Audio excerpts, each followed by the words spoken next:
Olá! Hoje a gente vai mergulhar na história de uma batalha judicial que parece pequena, mas que revela um problema enorme no Brasil. É sobre aquela linha, muitas vezes invisível, que separa o trabalho de diarista e o de empregada doméstica. A gente vai ver como um caso real que começou com uma derrota, teve uma reviravolta daquelas. Vamos lá?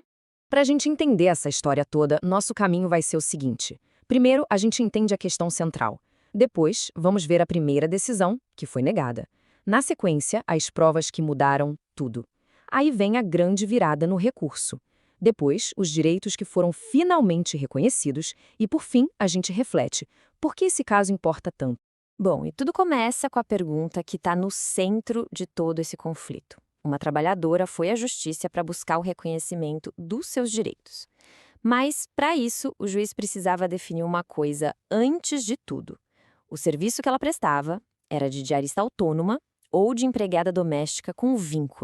Pois é, essa é uma dúvida que muita gente tem. E a resposta, nossa, ela muda tudo. É ela que define se a pessoa tem direito a férias, 13º, FGTS, estabilidade ou não. E o curioso é que a diferença não está no tipo de trabalho que se faz, mas sim na frequência. E a lei brasileira é bem específica quanto a isso. Então vamos lá. O pulo do gato está todo aqui. Para a lei, o emprego doméstico tem algumas características. Tem que ser contínuo, com subordinação, pago e pessoal. Mas a Lei Complementar 150, de 2015, criou uma régua bem clara para a continuidade. Se o trabalho acontece para a mesma família mais de 2 vezes por semana, pronto. Já não é mais diarista, é considerada uma empregada, com todos os direitos.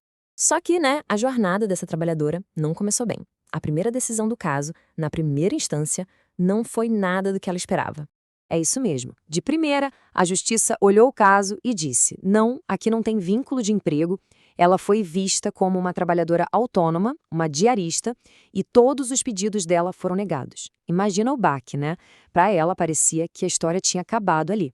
Mas ela não parou por aí. Recorreu da decisão.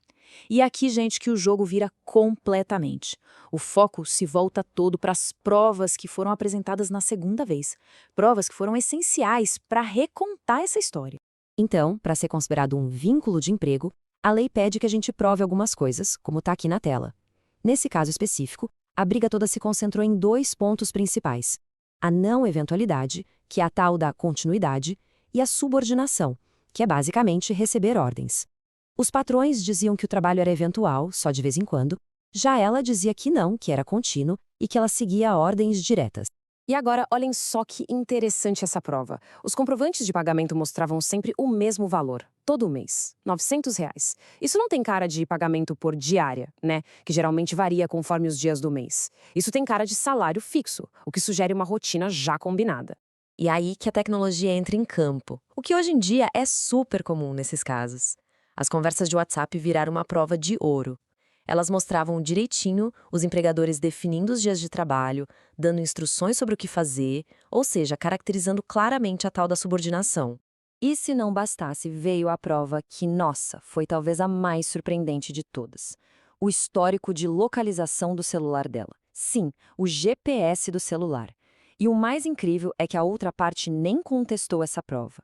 Isso demonstrou sem sombra de dúvida que ela estava lá, na casa, 3 vezes por semana, certinho como ela sempre alegou. Bom, com esse monte de prova nova na mão, o caso foi reavaliado em segunda instância. E agora? Agora vem a grande virada da história. Todas as peças do quebra-cabeça começaram a se encaixar. A diferença é da água pro vinho. O Tribunal de Recurso olhou tudo de novo: os pagamentos fixos, as mensagens, a localização, e a conclusão foi outra.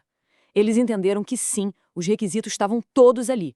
O trabalho era contínuo, 3 vezes por semana, o que por lei configura um vínculo de emprego. A primeira decisão foi totalmente reformada. Ok, vitória na justiça. Mas na prática, o que isso significou? O que essa trabalhadora realmente ganhou com tudo isso no final das contas?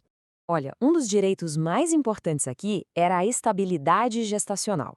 A trabalhadora estava grávida durante o contrato. A lei é muito clara. Ela protege a empregada gestante desde a confirmação da gravidez até 5 meses depois do parto. Como o vínculo não era reconhecido, esse direito fundamental simplesmente não estava sendo respeitado. E a lista do que ela conseguiu é grande, viu? O reconhecimento do vínculo garantiu a ela a anotação na carteira de trabalho, o aviso prévio, 13º, o recolhimento da FGTS de todo o período e, claro, uma indenização pelo período de estabilidade que foi violado. E esse valor aí na tela, mais de R$ 77 mil. Esse era o valor inicial da causa. Ele dá uma dimensão, né, do peso financeiro que a falta de reconhecimento dos direitos trabalhistas pode ter, tanto para quem emprega de forma irregular, quanto para a pessoa que trabalha e fica totalmente desprotegida. Para a gente fechar, vamos pensar um pouco por que um caso como esse é tão importante e vai muito além da história dessas pessoas envolvidas. Esse caso, no fundo, acende um alerta e deixa uma pergunta no ar, né? A linha que separa o trabalho autônomo de um emprego com carteira assinada pode ser bem sutil, mas as consequências na vida da pessoa são gigantes. Fica aí a reflexão sobre quantas outras situações parecidas com essa existem por aí, escondidas na informalidade, só esperando o reconhecimento de direitos que são fundamentais.